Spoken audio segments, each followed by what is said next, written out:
Quien les habla, soy Grecia Tordoya, soy médico pediatra de las áreas hospitalarias del servicio de pediatría. Actualmente estoy trabajando en hospitalización 2 de pediatría, donde, bueno, basamos la parte asistencial, ¿no? Me han pedido hoy día hacer la presentación de alimentación infantil. Es un tema muy importante y recurrente dentro de la evaluación pediátrica que hacemos nosotros normalmente. Siempre es una parte que revisamos en cualquier niño y es importante, ¿no? Tener en consideración este tema y sobre todo dirigirlo al público en general, ¿ok? He tratado de dividir la presentación en varias partes, porque cuando hablamos de infantes nos referimos a los niños menores de 5 años. Desde que nacen hasta esa etapa podríamos considerar lo que es alimentación infantil. Vamos a comenzar hablando un poco de lo que es la alimentación en los niños en los 2 primeros años. Y para esto recordamos un poco lo que la Organización Mundial de la Salud plantea como la ventana de oportunidades de los 1000 primeros días. ¿A qué se refieren específicamente con esto? Y acaba mucho la importancia de la alimentación en los 2 primeros años, que es una etapa crítica del desarrollo en los niños y que marca una pauta a futuro.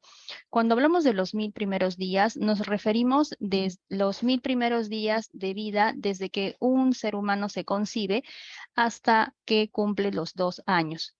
¿Ok? Entonces, desde el momento en que se concibe para adelante, las intervenciones que hagamos desde la etapa prenatal, o sea, desde que está la mujer gestando hasta el momento que nace y hasta los 2 años, marcan una etapa, una pauta importante en cómo va a ser el desarrollo de este niño más adelante. ¿Ok? Entonces, dentro de todas las intervenciones que podemos hacer en esta etapa de vida, la alimentación complementaria es una parte importante junto con la alimentación a partir del año. ¿Ok? Entonces, como les mencionaba, esto marca una pauta en el desarrollo posterior. Tenemos una imagen muy gráfica de lo que nos muestra el impacto de la nutrición adecuada en el neurodesarrollo. Las imágenes que estamos viendo son de neuronas. La neurona que estamos viendo en el gráfico A es la neurona de un niño desnutrido versus la neurona en el lado B de un niño sano. Estas ramificaciones que vemos que parece un árbol que tuviese más ramas son los axones, que son una parte de las neuronas que se encargan de transmitir las señales nerviosas. Mientras mejor esté el estado nutricional de un niño, va a tener mayor cantidad de axones. Entonces vemos el gran impacto de la alimentación adecuada en un niño en la parte del desarrollo cerebral. Y al igual que interviene o tiene este impacto grande en el neurodesarrollo, hay también otros sistemas y órganos en los niños en los cuales la nutrición es importante para asegurar un óptimo desarrollo. ¿Okay? Cuando hablamos de los primeros meses, sabemos y tenemos muy en claro, la Organización Mundial de la Salud lo recomienda y el Ministerio de Salud a través de las guías de alimentación del Instituto Nacional de Salud también lo recalcan y es muy similar la recomendación de la OMS con la del Ministerio de Salud. En los 6 primeros meses, la lactancia materna exclusiva es el alimento ideal, es lo recomendable. Deberíamos promover a todo nivel la lactancia materna exclusiva en los 6 primeros meses porque tiene múltiples efectos beneficiosos en el lactante, demostrado en varios estudios. Es muy amplia la recomendación de lactancia en los 6 primeros meses. Además de que antes de los 6 meses, los sistemas que están involucrados en el proceso de la alimentación, el sistema digestivo, el sistema neurológico, todos esos sistemas todavía no están del todo maduros para recibir otros alimentos. Entonces, la recomendación siempre es que en los primeros 6 meses la lactancia materna sea sostenida, exclusiva de preferencia, y si es que no, tendríamos pues que usar algún sucedáneo de leche materna, como son las fórmulas infantiles, ¿no? Pero eso sí, bajo la guía de un pediatra o un personal de salud calificado en esa área. A partir de esto vamos a revisar algunos mitos que pueden haber en relación a la alimentación en los 6 primeros meses. Muchas veces vamos a encontrar mamás que no notan o presienten que sus niños tienen sed y además de darles leche o el pecho, también le ofrecen otros tipos de bebidas como agua. Pero recordemos que la leche materna tiene más de 80% de agua y tiene todo el requerimiento de agua que necesita un niño. No necesita tomar ningún agua adicional. Si el pequeño tiene sed, le podemos dar más pecho. Por eso la recomendación siempre es que la lactancia sea a libre demanda, o sea, cuando el bebé lo pida. No necesitamos colocar horarios ni momentos, es cuando el niño lo desee. ¿Ok? Otro mito que podemos ver en relación a estos primeros 6 meses es utilizar algunas infusiones o algunas bebidas como tés o mates para calmar aparentemente los gases. Esto no es recomendable, ya que el sistema digestivo de un niño menor de 6 meses no está preparado para recibir otros alimentos que no sea leche materna, y además también porque estas infusiones como anís o este anís estrella, que algunas veces incluso los promocionan como para el sistema digestivo de un bebé, pueden tener efectos tóxicos en los niños, pueden llegar con convulsiones, pueden llegar con trastorno de estar dormidos o muy irritables. Entonces, con frecuencia acá en nuestro hospital vemos niños que han recibido este tipo de bebidas y han tenido una intoxicación. Entonces, mucha prudencia, solamente es lactancia materna en los primeros 6 meses. Otro mito muy frecuente es el uso de el agua de granadilla para hacer que el estómago se forme, ¿no? Recordemos que antes de los 6 meses el sistema digestivo es inmaduro y no puede recibir otros alimentos porque no está en la capacidad de digerirlo, y esto podría ser contraproducente. El estómago, si queremos formarlo o madurarlo como lo hacen cuando intentamos dar agua de granadilla a algunas personas, lo vamos a lograr con los oligosacáridos que tiene la leche materna. Es un tipo de azúcar que tiene la leche materna que funciona como un prebiótico. Entonces, la leche materna va formando de por sí esta flora, esta flora bacteriana que normalmente tenemos en los intestinos, ¿ok? Por eso es muy recomendable. E incluso si algunas mamás presentes usan fórmulas en sus pequeños, van a ver que muchas fórmulas tienen, que mencionan que tienen un componente que se llama HMO, que son justamente los oligosacáridos de la leche materna, ¿ok? En las fórmulas lo tienen que agregar porque no lo trae. Normalmente la leche materna sí, y es lo necesario para que se forme, digamos, entre comillas, el estómago de un niño. La alimentación complementaria, cuando ya entramos a los 6 meses, por definición es la introducción de alimentos diferentes a la leche materna. Por lo general, esta alimentación complementaria se inicia a partir del 6º mes de vida, aunque algunas veces se puede iniciar al 4º mes, pero la norma y recomendación en nuestro país, además de la OMS, que también lo recomienda, es a partir del 6º mes. Recordemos que justamente se llama alimentación complementaria porque complementa la leche materna, no la reemplaza, no la desplaza, no vamos a quitar la lactancia materna a partir de los 6 meses, simplemente vamos a empezar a complementarla con otros alimentos. ¿Qué es lo que ocurre a partir de los 6 meses? Hay varios cambios críticos en los diferentes sistemas que tienen los niños, que ya como que los preparan para empezar a recibir otros alimentos. A partir del 4º mes, los niños ya sostienen su cabeza, ya pueden empezarse a sentar sin apoyo, si es que no lo hacen también apoyados algunos, pero ya pueden controlar muy bien la cabeza. Luego también a partir del 4º al 5º mes de vida desaparece el reflejo de protrusión lingual. ¿Qué significa este reflejo? Significa que si ustedes acercan cualquier alimento, cualquier cosa a la boca de un bebito menor de 4 meses, lo que él va a hacer es sacar la lengua, porque lo que él tiene es el reflejo de succión, y al sacar la lengua lo que está haciendo es tratar de sostener el pecho y empezar a succionar, que eso sí es un reflejo innato de todos los niños, ¿ok? Pero a partir del 4º, 5º mes este reflejo desaparece, ya no saca la lengua, o sea, ya no escupe lo que pueda tener en la boca, y ya también se establece adecuadamente la deglución, o sea, tragar la comida, o sea, pasarla para atrás. Entonces, a partir del 4º, 5º mes ya empieza a aparecer esto porque ya el pequeño se está preparando o está llegando a la madurez necesaria para empezar a recibir otros alimentos. Además, también a partir del 4º mes, el riñón de un niño ya tiene una capacidad mejor, ya se va acercando a la misma capacidad que tiene un adulto para recibir mayores cargas de sal, de agua y otras proteínas. ¿Okay? Y también las enzimas digestivas a partir del 6º a 9º mes ya tienen los niveles casi como las de un adulto, o sea, su sistema digestivo también se prepara ya no solo para leche materna, sino también para otros alimentos. Además, también la lactasa, que es la enzima que se encarga de digerir la lactosa, que es el azúcar de la leche, está presente desde el nacimiento, pero a partir del 3º, 4º mes ya puede digerir adecuadamente los disacáridos, siendo la lactosa el disacárido que se encarga de digerir la lactasa. Entonces, vemos que el niño, a nivel de desarrollo de diferentes sistemas y además también de su desarrollo motor, ya se está preparando y podría empezar a recibir alimentos, además de la leche, a partir del 6º mes. ¿Por qué tenemos que empezar a agregar alimentos a partir del 6º mes, además de la lactancia materna? En este grafiquito estamos viendo cuánta energía cuántas calorías necesita un niño en las diferentes edades que vemos antes de los 2 años, entre los 0 a 3 meses, 3 a 6, sexto al noveno mes, entre el noveno al décimo, al mes 12 y luego entre el año y los 2 años.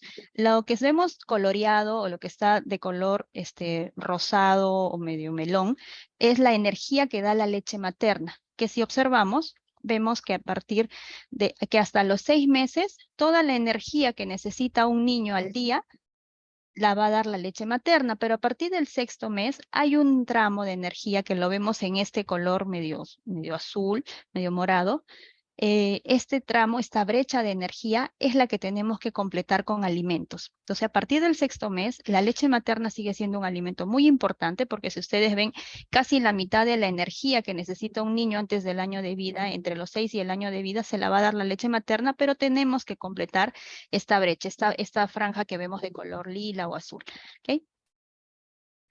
Lo mismo el hierro. Hasta los 6 meses, el hierro, casi todo el hierro que necesita un niño al día antes de los 6 meses proviene de los depósitos de hierro, de las reservas. Esta columna que vemos de color rosado es la reserva de hierro, es la reserva con la que un niño nace, con el hierro que tiene depositado en sus reservas, pero a partir del 6º mes estas reservas se acaban y esa brecha de hierro que necesita la tenemos que cubrir con alimentos, porque la leche materna en general, que es la franja que vemos acá de color medio melón, es muy baja y definitivamente que a partir del 6º mes ya necesita recibir hierro de otras fuentes, ¿no? Que van a ser los alimentos y además también la suplementación. Por esa razón es que los niños necesitan empezar a recibir alimentación complementaria a partir del 6º mes. Además también que cuando vamos a empezar la alimentación complementaria, esta alimentación va a ser responsiva. ¿A qué se refieren con alimentación responsiva? A que vamos a responder adecuadamente a las señales de hambre y saciedad de los niños. Esto quiere decir que yo me voy a dar cuenta cuando mi pequeño tiene hambre y cuándo voy a dejar de darle de comer, porque la idea siempre es alimentar con mucha paciencia, mucho amor al niño y que sea una experiencia agradable. Si nosotros forzamos al niño a comer o hacemos de la hora de la comida una experiencia desagradable, está llorando, lo estamos forzando, va a generar un mal vínculo con la comida y eso más adelante es lo que vemos en algunos niños más grandes que no comen muchos alimentos, que son muy selectivos, que no quieren comer carne porque es muy dura, por ejemplo. Entonces, estas etapas iniciales de la alimentación son muy importantes para asegurar una buena alimentación en el futuro, en los niños ya más grandecitos, que es lo que vamos a ver también. Acá también la OMS nos menciona lo mismo, es la alimentación. La alimentación complementaria óptima no es solamente con qué alimento, sino también cómo se lo voy a dar, cuándo, dónde y quién se lo va a dar. ¿Okay? Estos son unos gráficos que muestran donde vemos pues que la alimentación del niño tiene que ser acompañada con un adulto, tiene que ser un momento de juego, debemos dejar que el pequeño experimente con el alimento, los coja, se ensucie, se embarre, como vemos en esta fotografía, ¿no? Este pequeño es mi sobrino. ¿Okay? Es un niño que ha empezado a comer a los 6 meses de vida y como ustedes ven, más que comer, en verdad embarra todo porque está experimentando con los alimentos y eso es lo que necesitamos. Es muy difícil que un pequeño te acepte un alimento si nunca antes lo ha visto.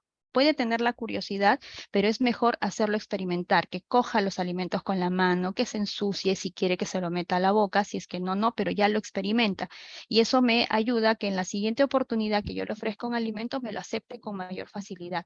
Entonces es importante esta etapa, la etapa del juego con los alimentos, a pesar pues de que se embarren y haya tener que bañarlos después, ¿no? Pero es mucho más valioso esta experiencia sensorial en el niño para mejorar la aceptación de un alimento.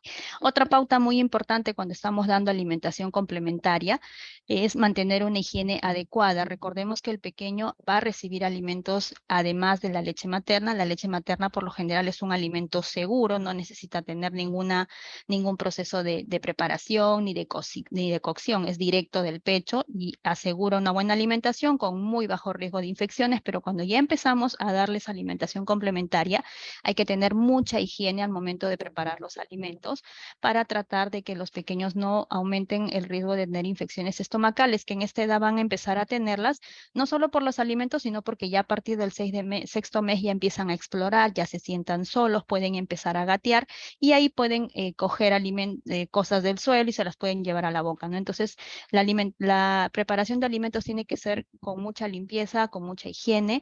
Hay que separar los alimentos crudos de cocidos. Esto nos recomienda la OMS, o sea, con el mismo cuchillo que estoy picando la carne, con ese cuchillo no puedo picar usar la lechuga que después vamos a comer en una ensalada, porque ahí estamos haciendo una contaminación cruzada, por ejemplo. ¿Ok?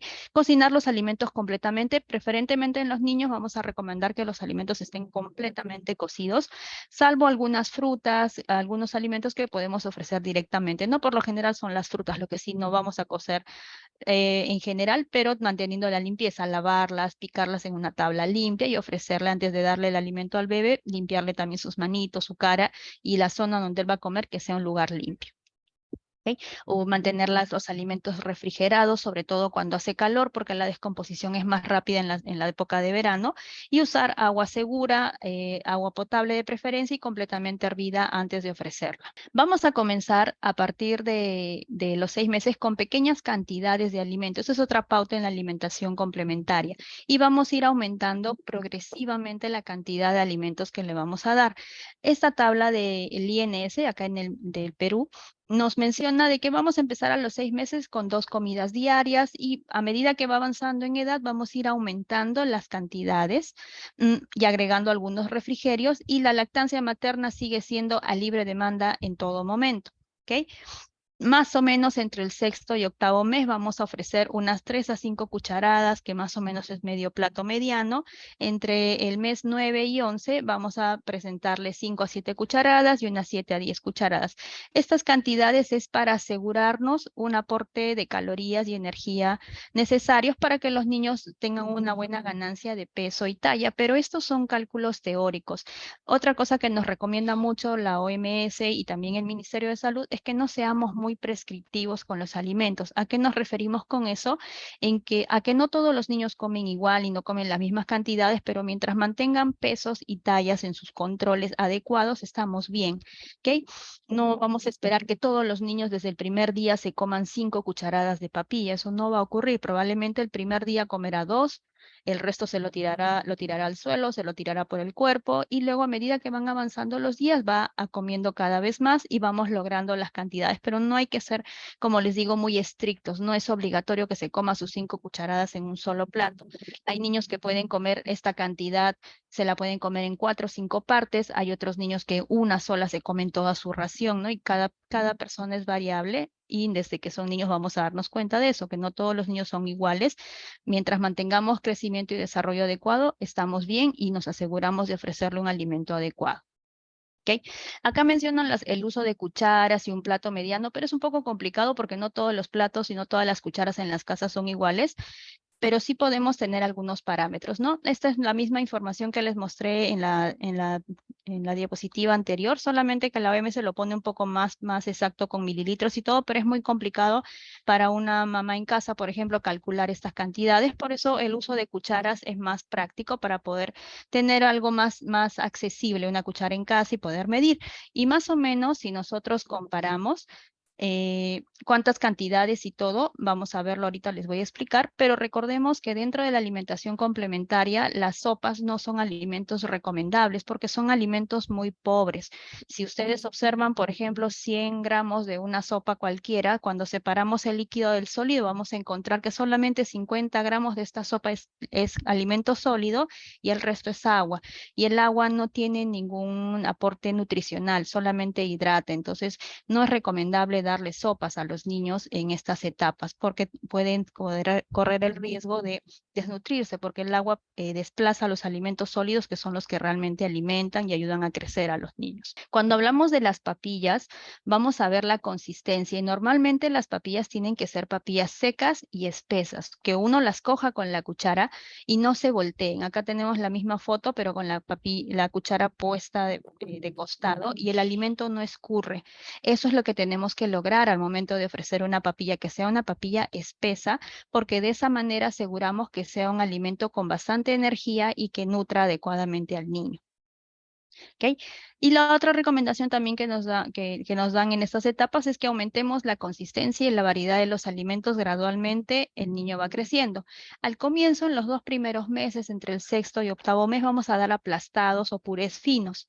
Ya cuando lleguen al octavo mes vamos a empezar a ofrecer alimentos ya triturados, que ya tengan grumos, sean aplastados solamente con el tenedor o lo aplastamos al momento de dárselo, pero que ya tengan grumitos Cuando ya nos acercamos al año, van a ser alimentos picados chiquititos, y ya cuando estamos entrando a partir del año de vida, por lo general ya van a ser alimentos con trocitos más grandes, más o menos como lo que comemos los adultos.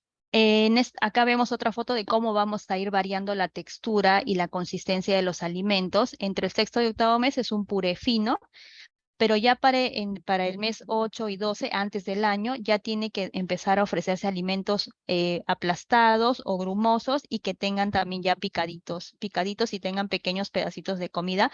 Para el año ya entrar a la dieta completa, la dieta que come en casa, adaptada obviamente a sus necesidades, ¿no? Si vamos a dar una carne, a ellos se las vamos a picar chiquita para que lo puedan recibir. Y esta ventana crítica acá en la transición del alimento fino, la papilla fina, lisa, hacia alimentos que tengan grumos o pedacitos de alimento, es muy importante, porque a partir del octavo mes los niños ya empiezan a empezar a presentar la masticación de los alimentos, ya pasan la comida de un lado al otro, y esa etapa es muy importante para que más adelante este pequeño mastique los alimentos, porque si no hacemos este cambio o esta variedad en la consistencia de la comida, no va a él experimentar alimentos enteros, no va a masticar, y por ende más adelante no va a querer recibir alimentos más duros, ¿no? Y ahí tenemos los niños que todo comen licuado o todo comen puré, no comen carne, no comen nada entero, nada crocante, porque no lo aceptan, porque no han experimentado antes del año esta presentación de texturas diferentes, ¿ok? Entonces es muy importante ir aumentando la consistencia del alimento. Más o menos cuando hablamos de las cantidades que le vamos a dar, vemos que más o menos 100 gramos de papilla son 4 cucharadas de sopa. La cuchara con la que normalmente tomamos sopa en casa podría corresponder a cada cucharada unos 25 gramos de una papilla espesa, como la que mostramos en la foto, ¿no? Para que más o menos las mamás tengan una idea de cuánto le tengo que dar a mi hijito. ¿Ok? Este es un tazón, un plato hondo que tiene más o menos estas medidas, pero es muy difícil poder decir un tazón, un plato hondo, un plato plano, porque en cada casa hay distintos tipos de vajilla. Entonces, con las cucharas creo que tenemos una medida un poco más certera, ¿no? Y a nivel hospitalario el manejo es más complejo, más exacto. Esto es más o menos 100 gramos de papilla. Si lo colocamos en un plato tendido de los que pueden haber en casa junto con los cubiertos, es más o menos esa cantidad. Y si lo comparamos con el plato que come un adulto promedio, vemos que esa es más o menos la relación. Y eso es otra cosa importante, porque a veces vamos a tener la sensación de que nuestros niños comen muy poco o no comen lo mismo que comía su hermanito, pero recordemos también que ellos son pequeños, sus estómagos son pequeños. Un niño de 1 año puede pesar más o menos 12 kilos y un adulto puede pesar 70 kilos. Entonces, la diferencia es notoria, y por ende también ellos no van a comer la misma cantidad, ¿no? Entonces, más o menos para que tengan una idea de lo que debería comer un niño y lo que puede comer un adulto. Entonces, no es lo mismo, y lo que tenemos que tener en cuenta es, como les digo, seguimiento. Si el peso y la talla va yendo bien, probablemente la cantidad que recibe mi pequeño es la adecuada, pautándonos con las recomendaciones que nos da el Ministerio de Salud. Esta es otra forma. Vean más o menos lo que es un tazón de niños. Esto lo compré en una tienda de niños. Más o menos esto es los tazoncitos que usamos para los niños. Este es un plato hondo de adulto. Entonces vean las diferencias de tamaño y obviamente la cantidad, ¿no? En el hospital manejamos esta papilla, que es la que ofrecemos a los niños, y más o menos estos vasitos nos pueden dar 150 mililitros, ¿ok? ¿Qué alimentos vamos a ofrecer? El Ministerio de Salud es muy preciso en mostrarnos qué alimentos vamos a ofrecer, qué grupos de alimentos vamos a dar. Y si ustedes observan, son casi todos los que podemos comer los adultos, pero adaptados a sus necesidades, ¿no? Los cereales, los tubérculos, las menestras. Acá entran, por ejemplo, el arroz, el trigo, la papa como tubérculo, el camote, la oca, los oyucos, las menestras. Acá tenemos las lentejas, los frijoles, las alberjas, ¿no? Y como ustedes ven, desde los 6 meses ya la podemos empezar a ofrecer, y a partir de los 11 del año de vida ya prácticamente va a comer de la olla familiar. O sea, lo que preparan en casa va a comer el pequeño. Las frutas, lo mismo. Cualquier tipo de fruta, incluidas las frutas ácidas como la naranja, la fresa, la piña, pueden ser ofrecidas a partir de los 6 meses, al inicio en forma de papillas, y luego vamos a ir aumentando la textura, ¿no? Picado en trozos pequeños, luego en trocitos más ya pequeños, ya más grandecitos, e incluso que ya cuando sostengan la fruta mejor, porque eso también estimula su desarrollo. Lo mismo las verduras, cualquier tipo de verdura, no hay ninguna verdura prohibida, y el inicio de lácteos también está recomendable, pero recordemos que estos se van a ofrecer a partir del año de vida como leche entera de vaca. Antes del año de vida no es recomendable darle la leche de tarro, la leche de caja, porque esta podría desplazar los alimentos principales. Pero los otros derivados, como el queso, como el yogur, sí se puede ofrecer desde los 6 meses en pequeñas cantidades, como parte de la preparación de un alimento, ¿no? Por ejemplo, si hacen un locro de zapallo, pueden incluir unos trocitos de queso o le pueden echar un chorrito de leche para complementar, pero no es que le vamos a ofrecer vasos de leche de caja o de lata hasta el año de vida, todavía no. ¿Ok?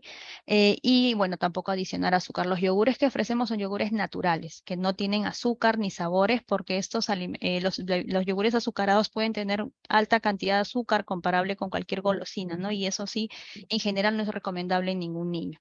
Las carnes, lo mismo. Desde los 6 meses podemos ofrecer pescado, huevos y carnes rojas y de aves también, ¿no? Incluyendo las vísceras y la sangrecita, que es el hígado y la sangrecita son los alimentos de origen animal que más hierro pueden aportar y es importante en los niños en estas etapas. ¿Ok? Vamos empezando con alimentos triturados chiquititos y luego vamos avanzando a trozos pequeños. El azúcar en general, como les decía, no se recomienda en ningún niño en general, no azúcar añadidos, y las grasas, si son buenas, siempre usar aceite vegetal o mantequilla en las preparaciones para aumentar la cantidad de energía. Esto es lo mismo que nos dice el Ministerio de Salud, los diferentes alimentos que podemos ofrecerle, incluidos los lácteos. Y también vamos a iniciar suplementación desde los 4 meses con hierro oral en gotitas o en jarabe o micronutrientes como el que les muestro acá, que es lo que ofrecen en los centros de salud, pero también si es que no se le puede dar hierro oral, como el que estamos viendo en la imagen. ¿Okay? El Ministerio de Salud es muy claro en incluir diariamente alimentos de origen animal como carne, hígado, pescado, sangrecita, huevo. ¿Okay? Desde los 6 meses. Evitar el uso de azúcar o sal, evitar ofrecer alimentos procesados, embutidos, golosinas, gaseosas, jugos, porque estas bebidas como refrescos, a pesar de ofrecerse como bebidas de frutas, tienen mucha azúcar y no son recomendables. Lo mismo estos alimentos envasados que supuestamente son indicados para los bebés, pero si uno ve las recetas o los componentes que tiene altas cantidades de azúcar y son alimentos altamente procesados. ¿Okay? Ya les había mencionado que los lácteos desde los 6 meses los podemos ir introduciendo, no leche de vaca entera, pero sí los derivados como parte de la preparación de los alimentos. Recordemos que la alimentación también debe ser en compañía. Los niños deberían comer junto con los demás adultos, con sus hermanitos, porque esta experiencia mejora la aceptación del alimento. No es obligatorio que los niños coman a las 12 y los adultos a la 1. Ellos deberían comer junto con la familia, porque de esa manera yo me aseguro de que él acepte mejor los alimentos. ¿Okay? Igualmente, ahora vamos a hablar un poco de la alimentación en el preescolar, que son los niños de 2 a 5 años, ¿no? En este caso, recordemos que ya a partir de los 2 años, los niños ya no van a crecer igual. Los requerimientos nutricionales son elevados, pero ya no van a crecer igual. Normalmente la talla van a ganar unos 6 a 8 centímetros al año y el peso también unos 2 a 3 kilos por año, pero hay una disminución en la masa grasa y va a aumentar la masa muscular porque ellos ya tienen más actividad física. Entonces, es por esta razón que los requerimientos nutricionales siguen siendo altos, a pesar de que ya no crezcan ni ganen tanto peso como sí pude haber visto en los primeros 2 años de vida de mi hijo. Hay hitos importantes del desarrollo, o sea, hay puntos de desarrollo, logros en el desarrollo psicomotor de un niño entre los 2 y los 5 años que van a hacer vernos una forma distinta de alimentación, ¿no? Antes de los 2 años yo lo sentaba a mi hijo y le doy con una cuchara, yo le digo qué es lo que va a comer, yo le ofrezco el alimento, pero a partir de los 2 años los niños son más independientes, ya corren, ya saltan, ya juegan, ya tienen más movilidad y más desplazamiento que un niño menor de 2 años. Ya saben autoalimentarse, ya saben coger la cuchara, incluso algunos ya pueden usar un cuchillo para cortar la comida, entonces ellos solitos se alimentan, ya no les estamos dando a la boca. Además, también ya empiezan a manifestar sus elecciones y preferencias de alimentos, ¿no? Entonces hay niños que, por ejemplo, no les gusta el arroz o no les gustan las lentejas, pero sí comen frijoles, por ejemplo, ¿no? Además, también que hay otro evento importante, que ya empiezan a ir al colegio, bueno, en este caso empiezan a ir al nido, ¿no? Y acá sí es otra etapa importante porque nosotros ya no vamos a poder vigilar en este punto lo que está comiendo. Probablemente en el colegio le mandemos una lonchera, pero no vamos a poder estar seguros de si se lo come o no, porque ya es una etapa que le toca vivir, irse al colegio, irse al nido, entonces ya no vamos a poder supervisar al 100% la alimentación. ¿Okay? Entonces, la alimentación ya en esta etapa es un comportamiento adquirido. Va involucrado los hábitos de alimentación, cómo culturalmente nosotros comemos, la selección de alimentos por ellos mismos. Ellos ya escogen lo que les gusta comer, ya no los podemos forzar a comer de todo y ya prima también en él la decisión, porque son más independientes. Además, también las preparaciones culinarias, cómo ofrecemos los alimentos, ¿no? Y acá sí viene junto con los hábitos nuestra parte cultural, cómo comemos nosotros. Nosotros no comemos igual que los niños que comen en Europa, ni los niños que viven en Estados Unidos, porque sus patrones de alimentación son diferentes, ¿no? Y ahí va involucrada la gastronomía la gastronomía local, además de las cantidades ingeridas, ¿no? Porque ya no van a comer en la misma intensidad o la misma cantidad que al comienzo. Los hábitos es importante reforzar porque ya en esta etapa se empieza a ver los hábitos que ellos han formado en casa. Entonces hay que integrarlos a los horarios y preparaciones en casa. La alimentación debe ser en un lugar tranquilo, sin distracciones, y esto incluye el no uso de aparatos digitales al momento de darles de comer, porque se ha visto que los niños que comen con pantallas pueden comer más de los que le corresponde, porque simplemente están abriendo la boca y están pasando la comida y no son conscientes, y eso es importante que ellos sepan lo que están comiendo, que miren lo que están comiendo para evitar el riesgo de obesidad y sobrepeso que cada vez va en aumento más, ¿no? Y que coman obviamente en la mesa con todos cuando se pueda, mientras se pueda, ¿no? En el colegio no vamos a poder hacerlo, no deberían estar sentados más de 30 minutos, si no acaban la comida, dejémoslo ahí, pero no los forcemos, porque nuevamente la alimentación debe ser una experiencia agradable, ¿ok? Los padres en esta etapa ellos van a decidir dónde, cuándo y qué le voy a dar, y el niño va a decidir cuánto va a comer. Entonces, esa es una etapa importante porque no debemos forzar la alimentación. Lo que nos recomienda el Ministerio de Salud es en estas etapas, entre los 2 y los 5 años, promover comidas principales, desayuno, almuerzo y cena, y 2 refrigerios. Y estas comidas deben incluir una alimentación variada y en combinaciones adecuadas, incentivar el consumo de alimentos de origen animal, siempre incluir algún alimento de origen animal, fomentar el consumo de 2 a 3 tazas de leche o derivados como fuente de calcio, promover el consumo de frutas y verduras a diario, educar a las familias para enriquecer las comidas principales con una cucharadita de aceite para que tengan más energía, y fomentar el respeto al ritmo de alimentación de los niños. No todos los niños comen igual ni comen las mismas cantidades. Mientras vayan bien en crecimiento y desarrollo, deberíamos respetar, no forzarlos a comer. Y más o menos cómo es lo que deberíamos darle en los platos principales. Hacemos esta división. La pirámide nutricional se ha reemplazado por este plato, donde vemos que la mitad del plato debería incluir vegetales y frutas. La otra cuarta parte incluye granos. Esto incluye, ahí vienen los carbohidratos, pueden ser arroz, fideos, papas, menestras, frijoles, trigo, ¿ok? Y la otra cuarta parte cubierta por alguna proteína, de preferencia de origen animal, como es el pescado, las vísceras, ¿no? E incluir algún producto lácteo. ¿Okay? Este producto lácteo, por ejemplo, lo podríamos dar como un refrigerio dentro de los 2 refrigerios que nos mencionan, o como parte del desayuno, ¿no? Esta es la recomendación de alimentación en el preescolar en Chile, ¿no? No he encontrado alguna actualizada de Perú, pero más o menos son los mismos parámetros, cuánto le deberíamos dar, e incluso ellos te colocan cuánto equivale una porción, ¿no? Cuánto debería comer de lácteos, cuánto debería comer de carnes, de verduras, frutas y los cereales, ¿no? Entonces acá te prescribe más o menos cómo debería ser un niño en el día, entre las 3 comidas principales y los 2 refrigerios que le voy a dar. ¿Ok? Y bueno, eso sería todo. No sé si tienen alguna consulta. Ok, acá tenemos algunas preguntas. Buenos días. En mi caso, mi niña de 2 años no quiere comer ni sola ni acompañada. Bueno, en este caso tendríamos primero que evaluar al pequeño, ¿no? Y esto sí, acá sí trabajamos con el pediatra, porque primero hay que ver qué es lo que está comiendo. No creo que no coma nada de nada. Debe tener alguna selección por algún alimento, ¿no? Por lo general la leche es un alimento muy aceptado por los niños, porque como es una bebida es fácilmente pasa, la comen, la toman más rápido. Entonces, sí tendríamos que hacer primero una evaluación del niño y ver cómo está su peso y talla y hacer una buena historia nutricional, ¿no? Pero sí habría que explorar, a lo mejor en esta pequeña hay algún tipo de selectividad o algún rechazo a alimentos, pero viendo en global cuánto es lo que come, podríamos determinarnos si es que estamos o no en algún riesgo nutricional y de ser necesario tener alguna intervención, ¿no? Un manejo conjunto con el nutricionista y el pediatra. En el caso de la otra pregunta, Ángela Beatriz Pineda, buenos días, ¿cuántos gramos debería contener una cucharadita de comida de consistencia sólida? Normalmente una cucharadita nos puede dar unos 15 a 10 a 15 gramos de comida, por eso es que lo medimos en cucharas de sopa, como la imagen que mostré hace un momento. Normalmente las cucharas de sopa son muy estándares y como les recomendaba, la comida tiene que ser una papilla sólida, que yo la coja con la cuchara, la ponga de costado y no escurra.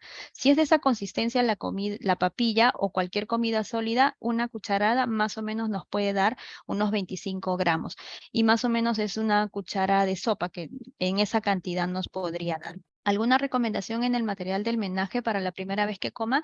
Este tema sí es muy controversial en qué materiales vamos a usar. Lo que sí se recomienda es que las cucharas sean blandas, en el sentido de que sean materiales que no raspen, ¿no? Las cucharitas de metal con las que nosotros podemos tomar el café, no, porque sí podrían herir la boca, además porque los niños todavía en esta etapa no tienen un motor fino, los menores de 2 años, entonces podrían golpearse con la cuchara.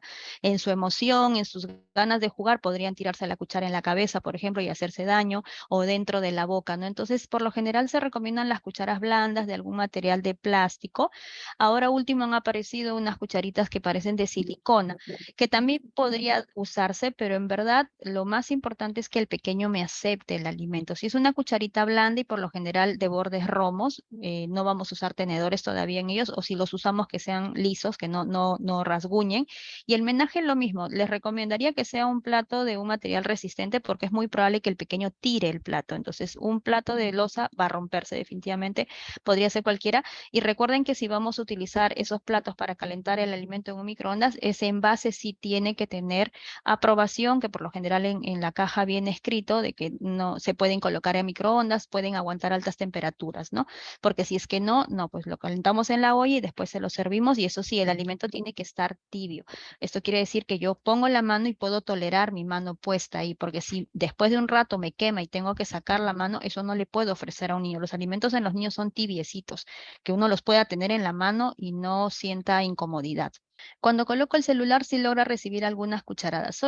Me pregunta Milagros Chávez, solo quiere comer arroz y está baja de hemoglobina. Bueno, la anemia es altamente prevalente en nuestro país. Esto quiere decir que independientemente de que los niños sean con bajo peso o alto peso, gorditos o flaquitos, igual la anemia es muy prevalente. El 40% de los niños menores de 2 años tienen anemia, ¿no? Entonces, sí hay relación con la alimentación y todo, pero si tratamos de dar un buen aporte de alimentos fuente de hierro y además su tratamiento, la anemia se puede corregir, ¿no? Y es un tratamiento prolongado, no es que se corrija en un mes, ¿ok? En cuanto al uso del celular, sí deberíamos pautar eso. Lo que pasa es que cuando un niño tiene la mirada fija en una pantalla, en un celular, no solamente un celular, el televisor, por ejemplo, ya no es consciente de lo que está comiendo. Entonces, el apetito, todo eso se ve bloqueado porque ahorita su principal distracción o lo que le quita toda la atención es la pantalla. Entonces, va a abrir la boca simplemente y lo va a comer, pero lo que está haciendo solamente es pasar la comida. Entonces, no es consciente de lo que está comiendo. Yo necesito que ellos experimenten con el alimento y eso me puede mejorar la aceptabilidad de los alimentos. ¿Ok? Me pregunta Jason Omar, con respecto a los niños autistas que no quieren comer, ¿cómo se tendría que hacer o qué comidas caerían recomendables para ellos, ya que no comen muchas comidas? En el caso específico de los niños con trastorno del espectro autista, estos pequeños por lo general tienen una selectividad alimentaria muy fuerte. Esto quiere decir que comen muy pocas cosas. Es más, hay alimentos que los aceptaron muy bien durante un tiempo y luego los rechazan por completo. Estos pequeños sí necesitan por lo general un manejo conjunto con el neurólogo y con terapias, porque no es que no quieran comer o no es que tengan un problema solamente nutricional, sino que ellos tienen un tema sensorial asociado al autismo muy fuerte y eso sí puede hacer el rechazo de alimentos. Los alimentos que come un niño autista en verdad son los mismos que comería cualquier otro niño, porque ellos, al igual que cualquier pequeño, tienen que recibir una alimentación variada. No es que haya un alimento mejor que otro, deberían comer variado y todo, y trabajar de la mano con un terapeuta para mejorar la selectividad, el miedo a las comidas nuevas, incluso a las texturas, ¿no? Y obviamente una evaluación de nutricional, ver el peso, la talla, cómo le está yendo. Gracias, buenas tardes.